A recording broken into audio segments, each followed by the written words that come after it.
वैसे guys I hope you are doing well. ये वीर वेलकम टू स्टिल और फैमिली। तो कैसे हो मेरे दोस्तों, मैं आशा करता हूँ शानदार तरीके से आप लोग अपनी लाइफ को एंजॉय कर रहे हो, अपनी सेहत, फैमिली और पाई का ध्यान काफी अच्छे से रख रहे हो।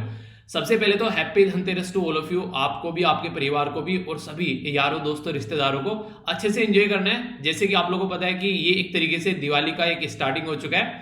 अब यहाँ पर धनतेरस, फिर छोटी दिवाली, फिर बड़ी दिवाली, फिर गोवर्धन पूजा, फिर भैया दूज। तो सारे फेस्टिवल अच्छे से सेलिब्रेट करना, पर लेकिन अपना भी ध्यान रखना, ठीक है। यानी कि आनंद फानन में पता चला चोट फेट लगाए बैठे हैं। पटाखे अगर आप लोगों को यूज करने हैं तो देख कर करिएगा। मैं तो ये रिकमेंड करूंगा कि कोशिश करो कि ना ही करो, क्योंकि पोल्यूशन वगैरह इतनी सारी चीजें हो रही हैं। पर फिर भी अगर आप लोगों को लगता है कुछ आप लोगों को यूज करना है तो अपनी सेहत का थोड़ा ध्यान रखना, ठीक है। एक ये इंपॉर्टेंट बात। और इसी के साथ में जिसके अभी रिसेंटली एग्जाम आ रहे हैं वो ज्यादा इन चीजों में न इंडल्ज होना, क्योंकि ये हर साल आते हैं, ठीक है। तो इसलिए कोशिश ये करना कि जो भी फिलहाल अभी एग्जाम है उसके ऊपर फोकस दे लेना, क्योंकि दिवाली, होली, दशहरा सब चलते रहते हैं, ईद, ये सारी चीजें हर साल आती हैं, ओके। एक बार सिलेक्शन ले लो, फिर हर साल अच्छे से एंजॉय करना, ओके। काफी प्यारा, काफी इंटरेस्टिंग ये डिस्कशन रहने वाला है। अच्छे से इसको एंड तक सुनिएगा, बहुत कुछ आप लोगों को नया जानने को मिलेगा। और इंपॉर्टेंट बात, अगर आप लोग और अच्छे से इसको एंजॉय करना चाहते हैं तो पेन और कॉपी लेकर बैठिएगा। बहुत सारी ऐसी चीजें होंगी जो आप लोग यहाँ पर जानेंगे और जो आप लोगों को लगेगा नोट डाउन कर लेनी चाहिए, तो उनको नोट डाउन कर लेना, तभी लंबे समय तक आप लोग चीजों को याद रख पाओगे। और इसी के साथ में अगर आप लोगों को ये लगे कि सुनने के बाद में लेक्चर यार इसकी पीडीएफ हमारे पास में होनी चाहिए, तो टेलीग्राम से जाकर डाउनलोड कर लेना। टेलीग्राम पर सारी चीजें एक जगह इकट्ठी मिल जाती हैं आप लोगों को, ठीक है। तो सारी पीडीएफ आप लोगों को यहाँ पर इकट्ठी मिल जाती है। क्वेश्चन भी अगर पोस्ट करता हूँ यहाँ पर उसका भी आंसर दिया करो। एक और इंपॉर्टेंट बात यहाँ पर कि जो बच्चे पूछ रहे हैं बार बार कि सर पीडीएफ कहाँ पर है, तो यहाँ पर मैंने ऑलरेडी देखो आप लोगों की अक्टूबर और बेसिकली जो नैनो हिंदू दोनों पोस्ट कर दिए यहाँ पर, ठीक है। तो उनको देख लेना। आंसर राइटिंग में जाकर आप लोग आंसर लिख सकते हैं। अगर आप लोगों को लगता है आंसर आप लोगों को लिखना है तो काफी अच्छे से यहाँ पर कई सारे बच्चे आंसर राइटिंग कर रहे हैं, तो एक दूसरे का आंसर भी आप लोग रिव्यू कर लिया करो, ठीक है। तो डेली 2 क्वेश्चन पोस्ट करता हूं और सैटरडे में ऐसे रहता है, और वो सैटरडे में ऐसे रहता है और संडे में आप लोग का एथिक्स का क्वेश्चन रहता है। तो इनको भी आप लोग अच्छे से अटेम्प्ट किए गए हो। काफी कुछ आप लोगों को यहाँ पर बेसिकली जानने को मिलता रहता है, और एक दूसरे का आंसर जो है वो जरूर एनालाइज किया करो, ठीक है। बड़ी ही प्यारी बात बोली गई कि देखिए जब तक आप लोग कहीं पर खड़े हुए हैं, आप लोग काम नहीं कर रहे हैं, आप लोग किसी चीज के बारे में जस्ट सोच रहे हैं, ठीक है। तो एक तरीके से ऐसा नहीं है कि यहाँ पर आप लोग खड़े खड़े एक समुद्र को क्रॉस कर जाएंगे कि बस खड़े हैं हम लोग को समुद्र क्रॉस करना है, नहीं ऐसा नहीं है। एक तरीके से आप लोगों को एक चीजों को स्टार्ट करना पड़ेगा, ठीक है। तो यहाँ पर ये बोला गया कि यहाँ पर खड़े खड़े या फिर स्टेयरिंग द वाटर, यानी कि उसको घूरते रहो और आप लोगों को लगे कि समुद्र पार हो जाएगा, तो ऐसा नहीं है। मैं सोच लूं सुबह को अपने बिस्तर में लेटा लेटा कि यार सुबह ना एक्सरसाइज होगी, मस्त मेरी बॉडी एकदम फिट हो जाएगी, ऐसा नहीं होने वाला है। उठकर एक्सरसाइज करनी पड़ेगी। यानी कि एक तरीके से सोचना, आप लोग बोल सकते हैं अच्छी बात है कि काम के बारे में कम से कम सोचा तो सही, पर लेकिन जब आप लोग उस काम को करना स्टार्ट करेंगे, असली हर्डल तब आप लोगों के सामने आएगा। उन्हें कहते हैं कि 1000 किताब पढ़ ली कि कैसे समुद्र में तैरा जाता है या नदी में तैरा जाता है, तैरने के ऊपर, पर लेकिन जब पता चला कि जाकर उसमें नदी में कूदा तो इंसान डूब गया। क्यों? क्योंकि प्रैक्टिकल देखा ही नहीं। एक तरीके से किताबें पढ़ने से काम नहीं चलता है, प्रैक्टिकल भी आप लोगों को उस चीज का करना पड़ेगा। तो ये बात बोली गई है रविंद्रनाथ टैगोर जी के द्वारा। तो काफी इंपोर्टेंट बात है, लाइफ में इंप्लीमेंट कर देखिए, काफी फायदा आप लोगों को इससे देखने को मिलने वाला है। कई बार कई सारे क्वेश्चन एग्जाम में पूछाते हैं और थोड़े से कंफ्यूजिंग होते हैं। जैसे कि यहाँ पर ये वाला है, बात की जा रही है स्टेट पब्लिक सर्विस कमीशन के बारे में। बोला जा रहा है कि यहाँ पर इसके मेंबर जो है वो किसके द्वारा रिमूव किए जाते हैं। अभी एक रिसेंटली एग्जाम में पूछा गया है, बोला जा रहा है governor on the basis of जो यहाँ पर एक तरीके से देखिए स्टेट के अंदर की बात आ रही है, पर लेकिन कंफ्यूजन में नहीं आना आप लोगों को, ठीक है।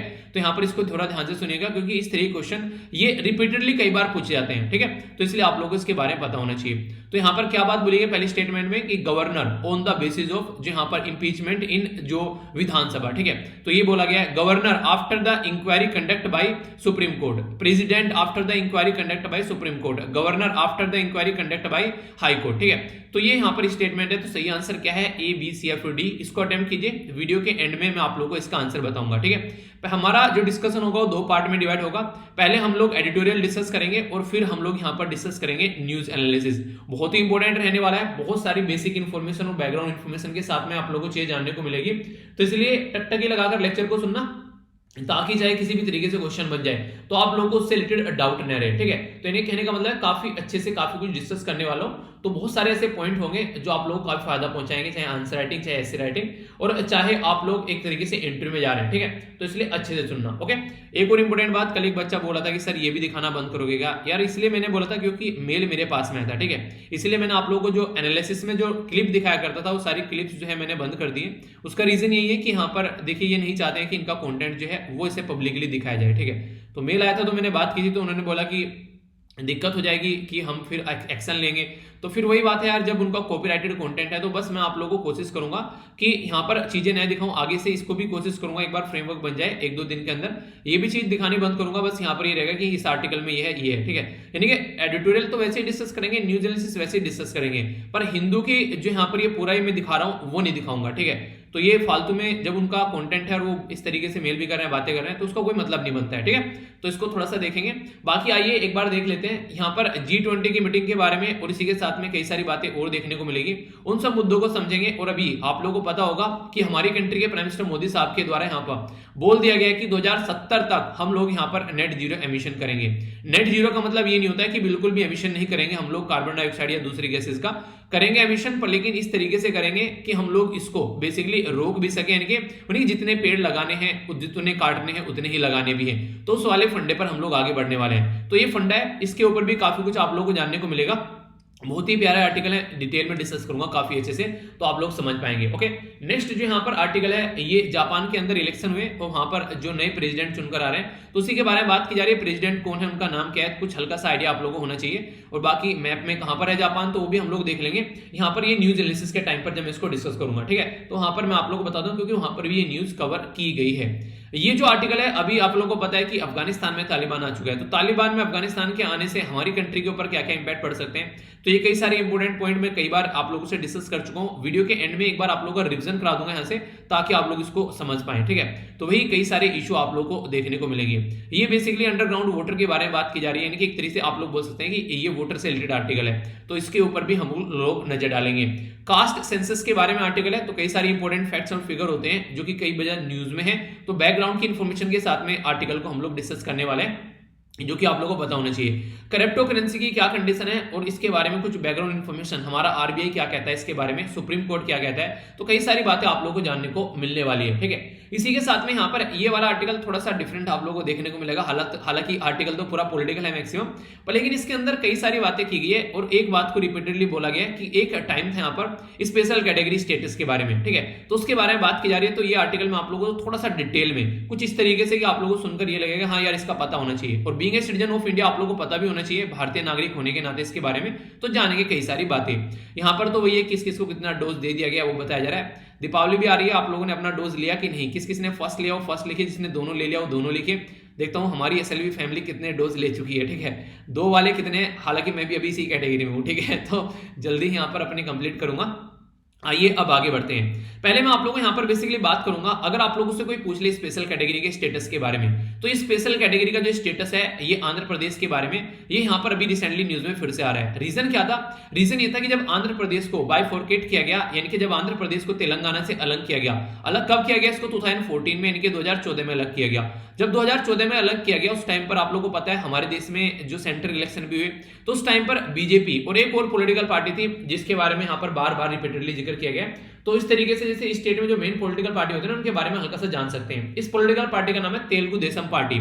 तो बीजेपी और तेलुगु देशम पार्टी ने ये बोला था कि मिलकर काम करेंगे, और बीजेपी ने ये बोला था कि अगर हम लोग पावर में आ जाएंगे तो आप लोगों को स्पेशल कैटेगरी प्रोवाइड कराएंगे, ठीक है। तो स्पेशल कैटेगरी प्रोवाइड नहीं करा पाए वो, तो इसकी वजह से तेलुगु देशम पार्टी ने बीजेपी के साथ में जो गठबंधन बनाया था उसको तोड़ दिया। तो वो गठबंधन तोड़ने की वजह से फिर यहाँ पर आगे फिर इलेक्शन हुए यहाँ पर जो आंध्र प्रदेश के अंदर, और तेलुगु देशम पार्टी जो है वो हार गई। अब यहाँ पर मुद्दा यह है कि तेलुगु देशम पार्टी फिर से बीजेपी के साथ में अपने रिलेशन बनाना चाहती है, ठीक है। तो पुराने गिले शिकवे हटाकर, तो मेन मुद्दा क्या था जिसके ऊपर इन्होंने ये अपना गठबंधन तोड़ा था, वो था स्पेशल कैटेगरी स्टेटस। तो उसी को बार बार यहाँ पर रिपीट किया गया। तो मुझे लगा स्पेशल कैटेगरी स्टेटस जो है एक अच्छा टॉपिक है, इसको अच्छे से कवर कर लेते हैं ताकि कोई कंफ्यूजन आप लोगों को देखने को मिले, क्या होता है, कहां से इंप्लीमेंट किया, क्यों इंप्लीमेंट किया, क्या पर्पज है, तो ये सारी तमाम बातें आप लोगों को जानने को मिलने वाली है। तो ध्यान से सुनिएगा, ये स्टेटिक पोर्शन भी आप लोगों को यहां पर कवर हो जाएगा इससे रिलेटेड। सबसे पहले सबसे इंपॉर्टेंट बात कि स्पेशल कैटेगरी अगर आप लोगों से पूछे, एक तो बोलते हैं स्पेशल कैटेगरी, दूसरा आप लोग बोलते हैं स्पेशल प्रोविजन, ठीक है। तो ये आप लोगों ने देखा होगा, अगर कोई कंफ्यूजन हो आप लोगों को कोई पूछ ले तो क्या बोलेंगे। स्पेशल कैटेगरी तो मैं आप लोगों को यहां पर पढ़ाऊंगा, पर लेकिन जब स्पेशल प्रोविजन के बारे में आप लोग बात करते हैं तो होता है जैसे आर्टिकल 370, ठीक है। जम्मू एंड कश्मीर के लिए था आर्टिकल 371 में अलग अलग राज्य आप लोगों को देखने को मिलते हैं तो ये स्पेशल प्रोविजन होता है, यानी कि एक तरीके से अगर मैं आप लोगों को बोलूं तो कैटेगरी और जो स्पेशल प्रोविजन में डिफरेंस आप लोगों को देखने को मिलेगा। स्पेशल प्रोविजन जो है वो बेसिकली एक तरीके से कॉन्स्टिट्यूशन एंगल आप लोगों को देता हुआ नजर आएगा। जैसे आर्टिकल 370 था ना, आर्टिकल 35 ये था, इसी तरीके से आर्टिकल 71 में दुनिया भर के राज्य को स्पेशल जो छोटी छोटी चीजें दे रखी हैं। इसको कमेंट बॉक्स में एक बार लिखिएगा आर्टिकल 371 के बारे में कि कौन कौन से राज्य को क्या क्या स्पेशल जो बेसिकली चीजें दे रखी हैं। अगर आप लोगों से कोई पूछ ले इसके बारे में तो इसके बारे में कई बार पूछ लेगा, पूछा भी गया है, बेसिकली मैच करने के लिए कई बार आए यहाँ पर ये कि इस पर्टिकुलर जो आर्टिकल जो 370 है इसके अंदर किस किस को क्या क्या प्रोविजन दे रखा है। ठीक है, तो इसके अंदर अगर आप लोग जाकर देखेंगे तो कई सारे राज्य आप लोगों को देखने को मिलेंगे जिसमें अलग अलग तरीके से अलग अलग प्रोविजन दे रखा है। अगर थोड़ा सा मैं आप लोगों को बताना चाहूं तो थोड़ा सा एक बार को बता देता हूं, अलग कई बार चीजें पूछ ली जाती हैं। महाराष्ट्र में आर्टिकल 371 के बारे में बात की जाती है। ठीक है, तो यहाँ पर बेसिकली जो विदर्भा, ये नहीं कई सारे विदर्भ वाला रीजन हो गया, ये तो गुजरात में, महाराष्ट्र में अगर बात करें तो ये आगे चलेगा, गुजरात के बारे में बात करते हैं, सौराष्ट्र वाला रीजन हो गया। तो इस तरीके से जैसे नागालैंड हो गया 371 हो गया, आसाम के बारे में बात करें 371 वही हो गया, मणिपुर के बारे में बात करें 371C हो गया। तो ये होते हैं प्रोविजन, जो प्रोविजन दे रखे हैं अलग अलग बेसिकली राज्य को। तो प्रोविजन और पहले तो जो स्पेशल स्टेटस में डिफरेंस आप लोगों को पता होना चाहिए। अब मैं आप लोगों से बात करूंगा पूरा स्पेशल कैटेगरी के बारे में। तो स्पेशल कैटेगरी जो है यहाँ पर सबसे इंपॉर्टेंट बात है, प्रोविजन जो है मैंने बोला भी संविधान में मेंशन है, स्पेशल कैटेगरी कहीं भी संविधान में मेंशन नहीं है। ठीक है, तो ये इंपॉर्टेंट है यहाँ पर कि इसके बारे में कॉन्स्टिट्यूशन में नहीं मेंशन है ये जो कैटेगरी है। अगर बात करें यहाँ पर जो आइडिया था हिस्टोरिकली यहाँ पर कहां से निकल कर आया, 1969 में यहाँ पर जो हमारे फिफ्थ फाइनेंस कमीशन थे। ठीक है, तो फिफ्थ फाइनेंस कमीशन थे जब यहाँ पर कॉन्स्टिट्यूट किया गया, प्रेसिडेंट थे उस टाइम पर यहाँ पर डॉक्टर जाकिर हुसैन। तो 1968 में यहाँ पर बेसिकली प्रेसिडेंट के द्वारा ये फाइनेंस कमीशन जो रिकमेंड किया गया और इसके द्वारा जो यहाँ पर बातें बोली गई, तो उसके बेस पर यहाँ पर बोला गया क्या क्या चीजें हैं। कमीशन के चेयरमैन कौन थे, ये थे महावीर त्यागी। अच्छा, पहले फाइनेंस कमीशन कौन थे ये आप लोगों को बताना है, क्वेश्चन भी एग्जाम में स्टेट पीसीएस से पूछे जा रहे हैं, ऐसे आप लोगों ने देखा होगा। ठीक है, और लेटेस्ट फाइनेंस कमीशन कौन है ये भी आप लोगों को पता होना चाहिए। ठीक है, अब यहाँ पर बात कर रहा हूं फाइनेंस कमीशन 5वें के, तो ये कमीशन चेयर किया गया था महावीर त्यागी जी के द्वारा। तो महावीर त्यागी जी ने जब देखा कि हाँ यार कुछ ऐसे राज्य हैं जो काफी ज्यादा पिछड़े हुए हैं, उनके ऊपर फोकस देना चाहिए, तो यहाँ पर स्पेशल कैटेगरी वाला मुद्दा निकल कर आया। अब यहाँ पर भी दो चीजें डिवाइड होगी, एक तो यहाँ पर मिनिस्ट्री ऑफ कॉमर्स की साइड से और दूसरा यहाँ पर प्लानिंग कमीशन की साइड से। तो प्लानिंग कमीशन जो कि हमारे देश में काफी इंपॉर्टेंट एक जो प्लान बनाने वाली बॉडी थी उसको हटा दिया गया और उसको रिप्लेस कर हमारे देश में 2015 में आप लोगों को पता है कि नीति आयोग आ गया। तो प्लानिंग कमीशन जो था उसको पीसी बोलते थे और नीति आयोग की तो फुल फॉर्म तक पूछी गई भी है एग्जाम में, तो national institute of transforming India. ठीक है, तो ये है यहाँ पर, तो इनके द्वारा अलग अलग कैटेगरी बताएगी। अगर यहाँ पर बात करें मिनिस्ट्री ऑफ कॉमर्स के द्वारा, उसने बोला कि जियोग्राफिकल आइसोलेशन, ऐसे राज्य जहां पर जियोग्राफिकली ढंग से चीजें कनेक्ट नहीं है उसके बारे में। इनएक्सेसिबल टेरेन, इनके ऐसा एरिया जहां पर ढंग से जा नहीं पाता इंसान। पुअर रिसोर्सेज, काफी कम रिसोर्सेज है जनता को खाने पिलाने के लिए। ठीक है, remoteness and larger to larger market, यानी कि बड़ी मार्केट के साथ में कनेक्ट नहीं है, और ढांचागत विकास भी अगर ढंग से यहाँ पर नहीं हुआ है, तो ये बातें इसके द्वारा रखी गई, तो उसको आप लोग स्पेशल कैटेगरी का स्टेटस दे सकते हैं। पर लेकिन जब बात करें प्लानिंग कमीशन के बारे, उसने बोला कि हाई एक तो हिली होने चाहिए और डिफिकल्ट टेरेन होना चाहिए, यानी कि हिली एरिया है, पहाड़ों वाला इलाका है, पहाड़ों में आप लोगों को पता है बर्फ पड़ रही है, तो वहां पर कैसे खाएगा इंसान, कैसे रहेगा, रोजी रोटी कैसे चलेगी। लो पॉपुलेशन डेंसिटी, काफी कम लोग वहां पर रहते हैं, तो उस वाले एरिया को सपोर्ट प्रोवाइड कराओ। स्ट्रेटेजिक लोकेशन जो बॉर्डर एरिया में है, कई सारे राज्य ऐसे स्पेशल कैटेगरी में आज के में ये एरिया आप लोगों को स्पेशल कैटेगरी में देखने को मिलेगा और ये एरिया स्पेशल कैटेगरी में है, तो बॉर्डर लोकेशन भी यहां पर काफी इंपॉर्टेंट मुद्दा बन गया। इकोनॉमिक एंड इंफ्रास्ट्रक्चर जो बैकवर्डनेस होती है तो उसको भी ध्यान में दिया गया, और non viable nature of state finance, यानी कि स्टेट का फाइनेंस भी कुछ ऐसा अच्छा नहीं है कि वहां पर सारी चीजें सही तरीके से प्रोवाइड कराई जा सके, वो खुद की भरपाई कर सके। तो प्लानिंग कमीशन वाली जो क्राइटेरिया है मेनली इसको फॉलो यहां पर किया गया। ठीक है, जो पूरा पैटर्न है जिसके बेस पर फॉलो किया गया तो था प्लानिंग कमीशन वाला क्राइटेरिया, तो उसके बेस पर बोला कि यार स्पेशल कैटेगरी का स्टेटस हम लोग प्रोवाइड करा देते हैं। अगर प्रोवाइड करा भी दिया तो क्या फायदा होगा, तो यहां पर कई सारे बेनिफिट आप लोगों को देखने को मिलेंगे। सबसे पहले तो ये बोला गया सिग्निफिकेंस जो यहां पर कि एक तरीके से उनको छूट मिलेगी एक्साइज, कस्टम, इनकम टैक्स और कॉर्पोरेट टैक्स में, तो काफी सारा कंसेशन मतलब छूट आप लोगों को यहां पर देखने को मिलेगी। एक और इंपॉर्टेंट मुद्दा यहां पर जो कि आप लोगों को यहां पर याद रखना है, यहां पर बेसिकली बोला गया 30% जो यहां पर ऑफ जो प्लांट एक्सपेंडिचर है वो एक तरीके से स्पेशल कैटेगरी का वो यहां पर देखने को मिलेगा। हालांकि ये कट कर दिया मैंने, क्योंकि जब प्लानिंग कमीशन हुआ करती थी तब हुआ करते थे प्लान और अनप्लान्ड एक्सपेंडिचर। प्लान और अनप्लान्ड एक्सपेंडिचर का क्या मतलब था अकॉर्डिंग टू प्लानिंग कमीशन? देखिए, इसका मतलब ये था कि अगर आज की डेट में हम कोई प्रोजेक्ट स्टार्ट करते हैं और वो प्रोजेक्ट है बांध बनाना, यानी कि डैम बनाना स्टार्ट किया। डैम बनाना ऐसे तो है नहीं कि ये 4 साल में कंप्लीट हो जाएगा, 2 साल में, 1 साल में। डैम बनाने में 10 से 15 साल लग जाती हैं। तो अगर 5 साल के अंदर अंदर कोई काम इन्होंने किया कंप्लीट करने की बात, और 5 साल के अंदर अंदर एक प्लानिंग कमीशन का टाइम होता है ना 5 साल के करीब, तो अगर उस एक पर्टिकुलर ड्यूरेशन में ये काम कंप्लीट नहीं हुआ तो फिर इसको अनप्लान्ड बोल देंगे, यानी कि इसके लिए अलग से पैसा देना पड़ेगा, क्योंकि जिस जिस एरिया के लिए हम लोगों ने इसको बेसिकली जिस टाइम ड्यूरेशन के लिए बोला था उसमें कंप्लीट नहीं हुआ तो फिर इसको अनप्लान्ड की कैटेगरी में डाल दिया। हालांकि ये फालतू की बातें थी कि इस तरीके से चीजों को करना कि अगर इस टाइम में कंप्लीट हुआ तो अनप्लान्ड हो गया, ऐसे थोड़ी ना होता है। अगर वो इंपॉर्टेंट भी तो होगा बहुत ज्यादा, तो ये हालांकि इसलिए यहाँ पर इसको खत्म कर दिया गया कि फालतू की बातें हैं, ठीक है। नॉर्मल अगर बात करें यहाँ पर जो सेंट्रल असिस्टेंस होता है जिसको एनसीए बोलते हैं, ये काफी इंपॉर्टेंट है। यहाँ पर ये ग्रांट की फॉर्म में यहाँ पर दिया जाना था रेदर देन लोन, यानी कि जो ये स्पेशल कैटेगरी के जो राज्य होते हैं इनको ग्रांट दिया जाता है ना कि लोन। ग्रांट और लोन में क्या डिफरेंस होता है? अगर यहां पर किसी को लोन दिया जा रहा है तो इसका मतलब ये कि वो उसको रिटर्न करेगा, वापस देगा सेंटर को, पर लेकिन अगर ग्रांट दिया जा रहा है तो इसका मतलब ये रिटर्न नहीं करेगा, ये इसको अपने हिसाब से एंजॉय कर सकता है। और एक और इंपॉर्टेंट बात आप लोग यहां पर याद रखेगा, जब संविधान के अंदर आप लोग जाएंगे, ये क्वेश्चन भी अभी स्टेट पीसीएस के अंदर पूछा गया था, कंसोलिडेटेड फंड ऑफ इंडिया जो है उसके बारे में अगर बात करते हैं तो आर्टिकल यहां पर ये इंपॉर्टेंट है, यहां पर 366 के बारे में याद रखिए। एक मिनट, 3 है, एक मिनट, सॉरी 266 यहां पर आप लोगों को देखने को मिलेगा, ठीक है। इंपॉर्टेंट क्वेश्चन बन जाता है। 3 आर्टिकल है जो मैं आप लोगों को हमेशा याद करने के लिए बोलता हूं। एक तो यहां पर ये होगा 266 यहां पर कंसोलिडेटेड फंड के बारे में, एक है कंटीजेंसी फंड, ठीक है, अकस्मात जो कोई दिक्कत आ गई उसके लिए, वो है आर्टिकल 267 के बारे में, ठीक है। एक और है यहां पर जो कि मैं यहां पर अभी बात कर रहा हूं, उसको बोलते हैं ग्रांट। ग्रांट देना यानी कि एक तरीके से दान देने वाली बात बोल सकते हैं आप लोग। ये आर्टिकल 275 में आप लोग को देखने को मिलेगा, जो सेंट्रल गवर्नमेंट स्टेट को ग्रांट देता है। तो यहां पर बेसिकली ग्रांट दिया जाता है काफी लार्ज स्केल पर, ताकि वो उसको यूज कर सके और उनको रिटर्न भी ना करना पड़े। तो इसलिए सारे राज्य चिल्लाते रहते हैं यार ग्रांट दो हमको, ताकि हम लोग अपनी लाइफ को एंजॉय कर सके। सेंट्रल जो है वो यहां पर 90% कॉस्ट जो है वो यहां पर इसकी बियर करता है, जो भी स्टेट का एक्सपेंडिचर होता है, यानी कि सेंट्रल गवर्नमेंट अपने कंट्रोल में रखती है सारा, इसको पैसा देना होता है, ठीक है। 10% जो है यहाँ पर ओनली स्टेट को, यहाँ पर बेसिकली स्टेट के ऊपर जो बोझ रहता है वो ओनली 10% रहता है, ठीक है। और स्टेट जो है यहाँ पर एक तरीके से मोर वेलफेयर स्कीम चला सकता है। क्यों? क्योंकि ग्रांट अगर मिल गया, रिटर्न तो उसको देना नहीं है, अब वो हेल्थ के लिए, एजुकेशन के लिए या फिर जो भी उसको लगे अपने एरिया में, तो यहाँ पर सोसाइटी के वेलफेयर के लिए काम कर सकता है। पर लेकिन जनरल कैटेगरी में अगर बात करें तो ग्रांट टू लोन रेशियो जो होता है यहाँ पर ये 30 से 70 होता है, यानी कि 30% ओनली ग्रांट दिया जाएगा और 70% लोन दिया जाएगा, जो कि इनको रिटर्न करना होता है, जो जनरल कैटेगरी के राज्य हैं। तो ये आप लोगों को पता होना चाहिए। इसी के साथ में यहाँ पर इंपॉर्टेंट इंटरेस्टिंग चीज यहाँ पर ये कि अगर जो स्पेशल कैटेगरी के राज्य हैं उनके द्वारा जो उनको पैसा दिया गया है उसको पैसे को खर्च नहीं कर पाए हैं, तो यहाँ पर वो पैसा जो है यहाँ पर वो इन्हीं के पास में रहेगा और आगे चलकर इनके जो और पैसा मिलेगा उसमें ऐड हो जाएगा। यानी कि मान लीजिए इनको 5,000 करोड़ रुपए दिए गए, ठीक है, तो 5,000 करोड़ रुपए में से इनके द्वारा 2,000 करोड़ रुपए ओनली खर्च किए गए, 3,000 करोड़ बच गए। तो अगले आने वाले टाइम में फिर से 5,000 करोड़ दे दिए, तो अभी यहाँ पर इनके पास में 8,000 करोड़ हो जाएंगे। पर लेकिन अगर बात करें दूसरे राज्य में ऐसा नहीं होता, उनका लैप्स हो जाता है, यानी कि 3 फिर से बैक यहाँ पर चले जाएंगे कंसोलिडेटेड फंड में और यहाँ पर बचा हुआ जो रहेगा वो 5 ही रहेगा इनके पास में। तो ये इंपॉर्टेंट मुद्दा है। अब से पहले जब से यहाँ पर जम्मू एंड कश्मीर जो था वो एक पूरा होलसेल राज्य था, हमारी कंट्री में 11 ऐसे स्टेट थे जिनको स्पेशल कैटेगरी स्टेट की कैटेगरी में रखा गया था।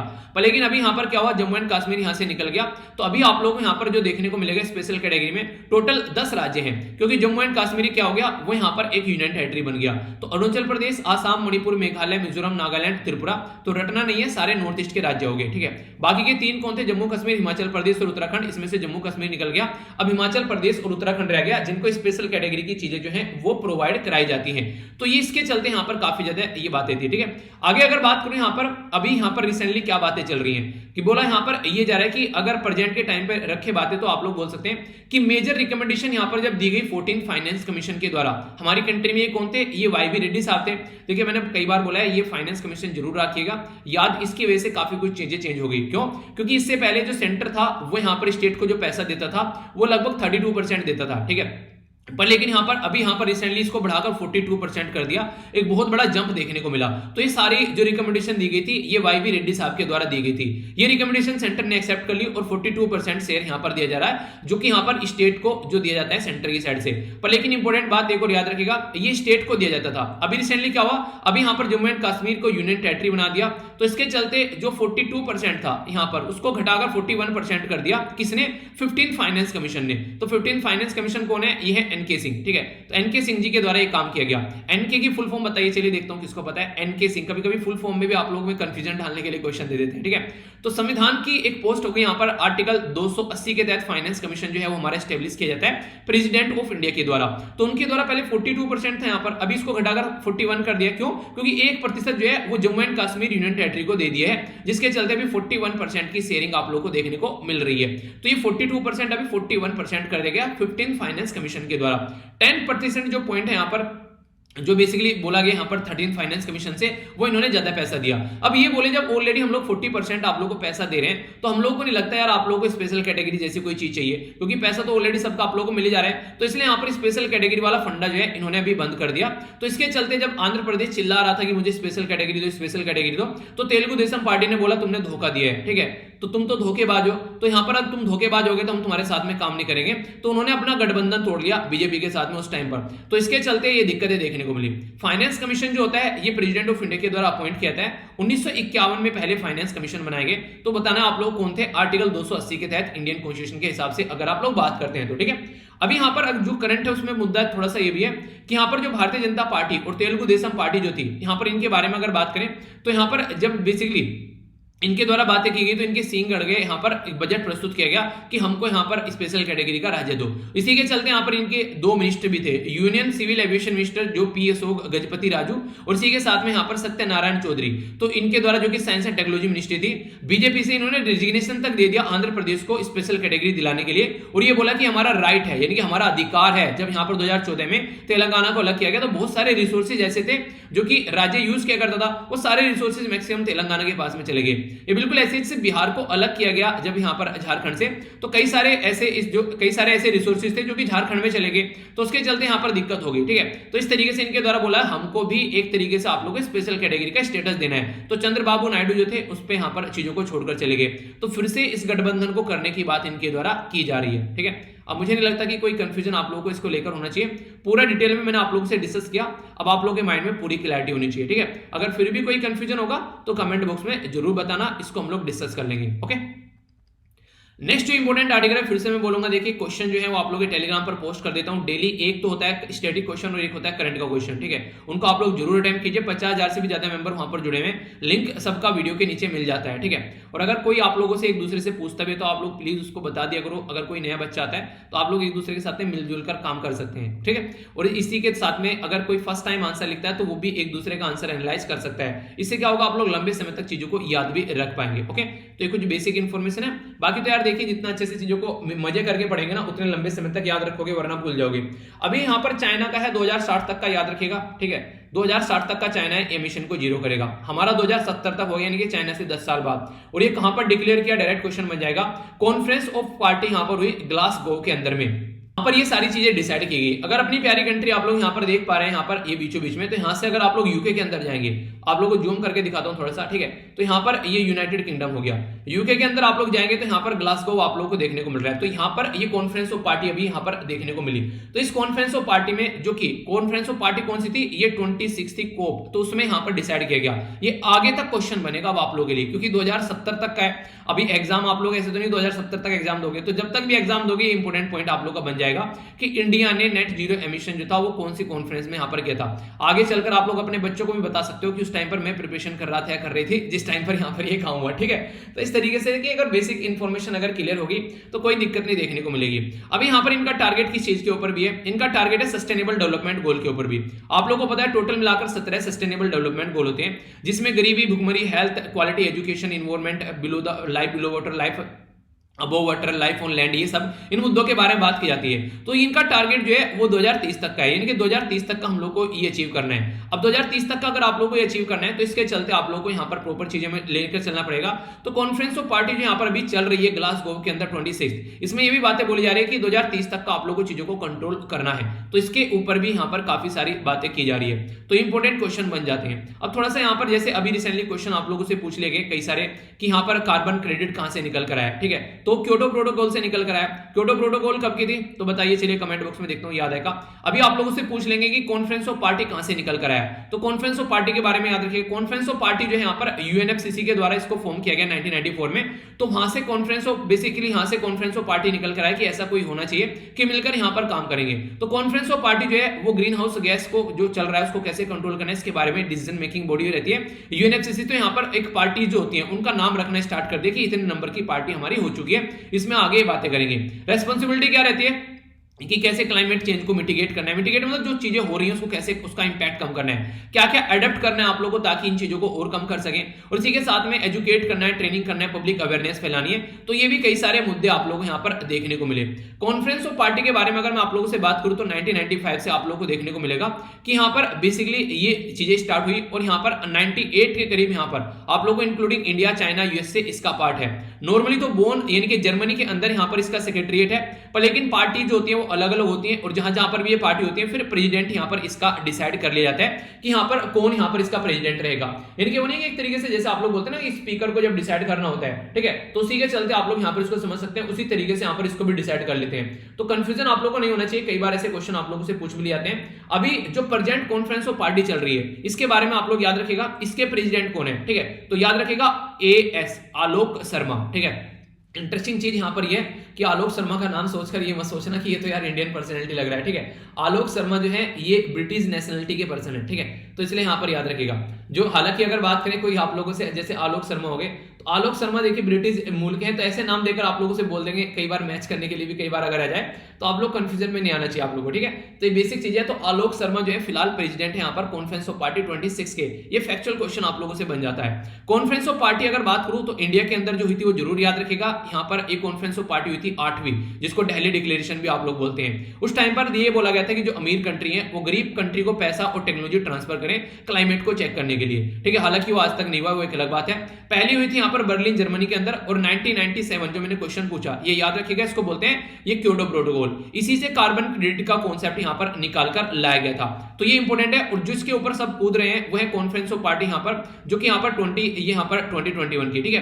तो इसमें कई सारी चीजें डिसाइड की गई, तो इसमें चीजों को इंप्लीमेंट करने की बात की गई कि 100 बिलियन जो फंड देंगे यहाँ पर अमीर कंट्री गरीब कंट्री को पर ईयर, ताकि क्लाइमेट चेंज को टैकल किया जा सके। और लास्ट हुई थी conference of party Madrid Spain में, तो इसको बेसिकली इसलिए इंपॉर्टेंट नहीं माना गया क्योंकि इसके अंदर ज्यादा चीजें हुई नहीं, और 2020 वाली कोविड-19 ने बेसिकली लपेट ली, उसकी वजह से कुछ हुआ नहीं। अब आगे चलकर 2021 की इसलिए इंपॉर्टेंट हो गई है कि यहां पर एक तरीके से एक तो पहले इससे हुई नहीं है, और आगे अभी कोविड-19 ने लोगों को थोड़ा हिला डाला, उन्हें कहते हैं जैसे हिला डाला, तो उसकी वजह से अभी चीजें सुधर रही है थोड़ी सी।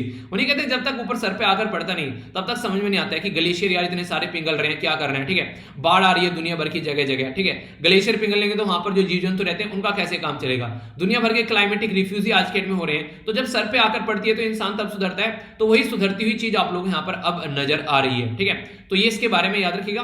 ग्लेशियर के बारे में एक छोटा सा और इंपॉर्टेंट पॉइंट आप लोगों से कई बार ज्योग्राफी के अंदर क्वेश्चन बन जाता है। ग्लेशियर जो आप लोगों को देखने को मिलता है, तो फ्रेंच वर्ड है ग्लेस, तो उससे ग्लेशियर को निकाल कर लाया गया है। इसका मतलब होता है बेसिकली रिवर्स ऑफ आइस, ठीक है। दो तरीके से डिवाइड होता है, एक तो बोलते हैं अल्पाइन ग्लेशियर, दूसरे को बोलते हैं आइस शीट। आइस शीट मतलब बर्फ की जो सतह होती है, तो आप लोग जानते हैं बर्फ की सतह जम गई। अल्पाइन वाला जो होता है ये बेसिकली ऊंचे ग्लेशियर आप लोग बोल सकते हैं, पहाड़ों पे से जो ग्लेशियर आते हैं, ठीक है। तो ये आप लोगों को देखने को मिलेगा। तो ये बेसिक इंफॉर्मेशन है। अब मैं आप लोगों से जो बात करने वाला हूं, ये अभी आर्टिकल में कई सारी बातें मेंशन की गई है। सबसे पहले तो जो एंटिनस गुटरस साहब है यहाँ पर, तो ये काफी बड़ी बात बोल रहे हैं। क्या क्या बोल रहे हैं एंटिनस गुटरस साहब? ये बोलेंगे सुधर जाओ वरना सुधार दी जाओगे। यानी कहने का मतलब ये, इनका बोलना ये है कि कॉन्फ्रेंस ऑफ पार्टी जो 26 है यहाँ पर, ये बेसिकली क्लाइमेट समिट जो है ये सेव ह्यूमैनिटी के ऊपर काम करना चाहिए आप लोगों को, क्योंकि अगर आज के दिन में आप लोग ये काम नहीं करोगे तो आने वाले टाइम में आप लोग अपनी ही खुद आप लोग बेसिकली जो कब्र खोदते हुए नजर आओगे। तो we are digging over own graves, यानी कि हम खुद अपनी कब्र खोद रहे हैं। तो ये बातें इनके द्वारा यहाँ पर बोली गई, ठीक है। तो गुटरस के बारे में याद रखिएगा, ऐसा लगता है जब भी ये इनका मुंह देखकर मतलब इनका चेहरा देखकर मुझे गुटखा खा रहा है, ठीक है। तो गुटरस गुटखा, तो याद रख लेना उस तरीके से थोड़ा सा, ठीक है। तो यहाँ पर गुटरस है यहाँ पर, ये तभी रिसेंटली इनका टाइम ड्यूरेशन सेकंड टर्म भी इनका स्टार्ट हो गया। ये रिटायर होने वाले थे पर अभी सेकंड टर्म स्टार्ट हो गया। तो अभी कॉन्फ्रेंस ऑफ पार्टी इंपॉर्टेंट क्या है हमारे लिए ये है कि इंडिया ने भी बोला है 2070 तक का। अब यहां पर हम लोग क्या करेंगे, नेट जीरो एमिशन लेकर चलेंगे। ये हमारा टारगेट रहा ग्लासगो में, जो यहां पर कॉन्फ्रेंस ऑफ पार्टी 26 हुई। यानी कि कल तक का जब तक हम लोगों ने डिसाइड नहीं किया था, हम किसी भी रेस्पॉन्सिबिलिटी में बंधे हुए नहीं थे, पर लेकिन अब आज की डेट में हम लोग एक रेस्पॉन्सिबिलिटी बन गए।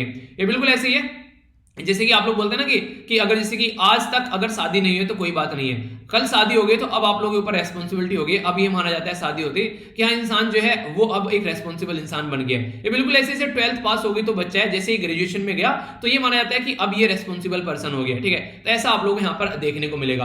तो ये बेसिकली कई सारे फंड है जिनके बारे में आप लोग बेसिकली समझ सकते हैं। तो नेट जीरो एमिशन अब हमारा भी टारगेट हो गया है। दुनिया भर के आर्टिकल अभी आगे आने वाले टाइम में आप लोग को डेली देखने को मिलेंगे, उसमें कई सारी बातें कई सारे एंगल से बताई जाएगी। तो हम लोग रेगुलर डिस्कस करते रहेंगे। तो सारी चीजें आप लोगों को याद हो जाती है अगर रेगुलर आप लोग लेक्चर लेकर चलते हैं। देखिए अगर लेक्चर आप लोग मिस नहीं करते हैं ना तो बहुत सारी चीजें तो आप लोगों को वैसे याद हो जाती हैं। अभी यहाँ पर 2030 तक का ये बोला गया कि इंडिया जो है वो इंश्योर करेगा 50% ऑफ इट्स एनर्जी, ठीक है, जो सोर्स है वो एक तरीके से रिन्यूएबल एनर्जी से निकल कर आए। और इसी के साथ में 2030 तक का ये 2 बिलियन ऑफ टन जो कार्बन डाई जो एमिशन है तो उसको भी यहाँ पर रिड्यूस करने की कोशिश करेगा। और अपनी जीडीपी का लगभग 45% जो है रिडक्शन एमिशन में आप लोगों को देखने को मिलेगा। और यहाँ पर इंडिया का टारगेट आप लोगों को आगे आने वाले टाइम में 500 गीगावाट रहेगा रिन्यूएबल एनर्जी 2030 तक का, यानी कि 50 गीगावाट और इंक्रीज कर दिया गया है, ठीक है। जी याद रखिएगा। यहां पर थोड़ी सी बातें मैं आप लोगों को बता देता हूं, कभी आप लोग कंफ्यूज जाते हैं कई बार इस चीज को लेकर, तो थोड़ा सा ध्यान से सुनिएगा।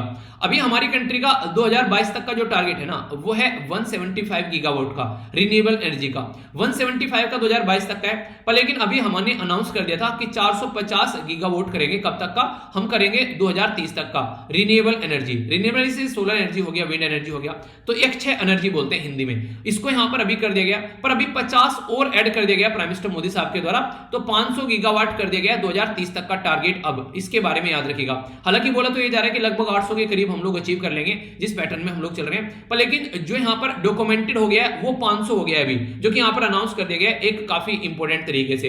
तो पर इसी के साथ में इंपॉर्टेंट बात यहां पर यह भी है कि 1 ट्रिलियन जो यहां पर क्लाइमेट फाइनेंस की जरूरत पड़ेगी डेवलपिंग कंट्रीज को, ताकि वनरेबल चीजों को टैकल किया जा सके, ठीक है। तो काफी ज्यादा पैसे की जरूरत पड़ेगी, तो यहां पर सपोर्ट प्रोवाइड कराना काफी ज्यादा जरूरी है जो अमीर कंट्री है। तो एंटीनियस गुटरेस साहब के द्वारा बोला कि कबर खोद रहे हो तो सुधर जाओ, तो उसी के बारे में एक और इंपॉर्टेंट पॉइंट कि गुटरेस साहब के द्वारा यह भी बोला कि पेरिस जो डील है, जो आप लोगों की कॉन्फ्रेंस ऑफ पार्टी 21 थी पेरिस के अंदर में, उसके ऊपर भी काम करो यार। 1.5 डिग्री सेल्सियस कम से कम आप लोग का होना चाहिए। और इसी के साथ में इंपॉर्टेंट मुद्दा यहां पर यह भी है कि जो ग्लोबल इकोनॉमी है वो आज के डेट में जूझ रही है। जैसे बात करें कोविड-19 पेंडेमिक के बारे में, ठीक है, उसने सबको हिला डाला, ठीक है, क्लाइमेट ने सबका कर डाला झिंगा डाला, ठीक है। अभी टैक्स को लेकर सारे रो ही रहे हैं और स्टेप बाय स्टेप कंसर्न को एक तरीके से टैकल करने की बात चल रही है। तो यानी कि अब ऐसे मुद्दे हैं, ये बिल्कुल ऐसा टाइम है जिससे परिवार अगर साथ में मिलकर काम करे तो परिवार सर्वाइव कर पाएगा, वरना अगर परिवार में भाई जो है वो अलग अलग होने लगे तो फिर परिवार टूट जाएगा। तो मिलकर काम करने वाली बात यहां पर आ रखी है, क्योंकि पेंडेमिक ऐसा हो गया कि एक इंसान उससे टैकल कर ही नहीं सकता,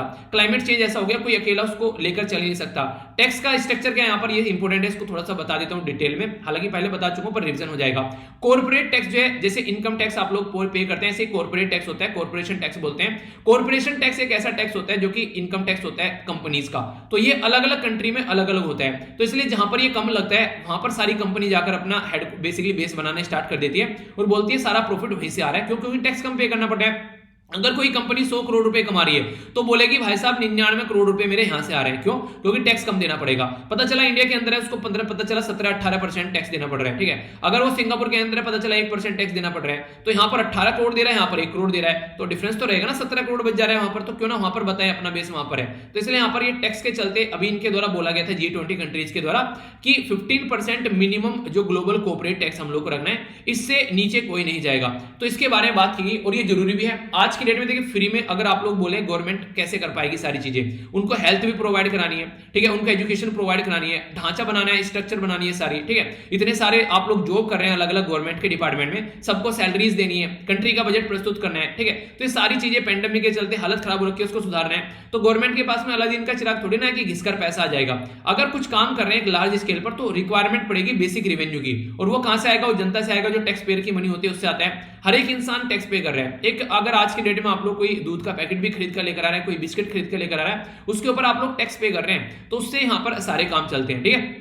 तो इसलिए अकेला इंसान जो है उनके एक अकेला इंसान क्या करेगा, सब मिलकर साथ में आएगा तो बहुत कुछ हो जाएगा। तो ये चीजें हैं। अभी यहां पर WHO वर्ल्ड हेल्थ ऑर्गेनाइजेशन का भी ये टारगेट है कि 40% कम से कम इनोकुलेशन करना है। इनोकुलेशन क्या होता है? टीकाकरण बेसिकली कोविड-19 का 2021 तक बोला गया, ठीक है। तो यहां पर लेकिन अभी देखिए किस पैटर्न में चल रहे हैं, 2022 तक का बोला है 70% दुनिया को कवर करना है, तो ये WHO बोला है वर्ल्ड हेल्थ ऑर्गेनाइजेशन। पर लेकिन ऐसा अकेला तो कोई काम ये कर नहीं पाएगा। तो जब अमीर कंट्री जब यहां पर सामने निकल कर आएंगे, वो पैसा फंडिंग प्रोवाइड कराएंगे, तब ये सारी चीजें अभी देखने को मिलेगी, ठीक है। तो ये सारा जो मैंने आप लोगों को यहाँ पर पोर्शन कवर कराया, इसमें न्यूज एनालिसिस वाला भी एक आर्टिकल था, वो भी मैंने यहाँ पर इसके एडिटोरियल के साथ में ही कवर कर दिया आप लोगों को, ठीक है, जो कि फ्रंट पेज पर दे रखा था बिल्कुल, ठीक है। तो उसकी भी सारी इंफॉर्मेशन मैंने आप लोगों को यहीं पर ही बता दी, एक जगह आप लोगों का इकट्ठा हो गया, तो कोई कंफ्यूजन अब आप लोगों के माइंड में नहीं होगा। तो ये इंडिया का target emission conference of party ये सारे वो मुद्दे हैं जो कि आप लोगों से डायरेक्ट क्वेश्चन की फॉर्म में पूछ ले आते हैं एग्जाम में। तो अगर इनके बारे में बेसिक इन्फॉर्मेशन पूछ ली कॉन्फ्रेंस ऑफ पार्टी के बारे में, ठीक है, कौन कौन सी कॉन्फ्रेंस ऑफ पार्टी है, क्या क्या दिक्कतें देखने को मिल रही है, ग्लेशियर बारे, ये सारी चीजें जो मैंने आप लोगों को बताई है, ये बेसिक चीजें हैं यार, कई बार डायरेक्ट क्वेश्चन आप लोगों से बन जाता है। और इंपैक्ट भी काफी सारे अगर देखने के लिए है तो उसका सोल्यूशन कैसे निकालना है, तो वही है कि एक तरीके से एग्रीकल्चर पर इंपैक्ट पड़ेगा, हेल्थ के ऊपर इंपैक्ट पड़ेगा, ठीक है, वाटर की सिक्योरिटी के ऊपर इंपैक्ट पड़ेगा, एक्सट्रीम वेदर हो जाता है यहाँ पर, वो सारी चीजें। और वे फॉरवर्ड वही रहता है कि एक तरीके से एनर्जी, एक तरीके से लैंड यूज करना है, सिटीज को प्रोडक्टिव बनाना है, सस्टेनेबल बनाना है, इंडस्ट्री जो है एमिशन ना निकाले, तो वो सारे मुद्दे, तो इतने सारे सोचने समझने वाले मुद्दे इतनी बार डिस्कस कर चुके हैं, तो ये अब आप लोगों के माइंड में कोई कंफ्यूजन नहीं होना चाहिए, ठीक है। तो ये थी यहाँ पर बेसिक इन्फॉर्मेशन।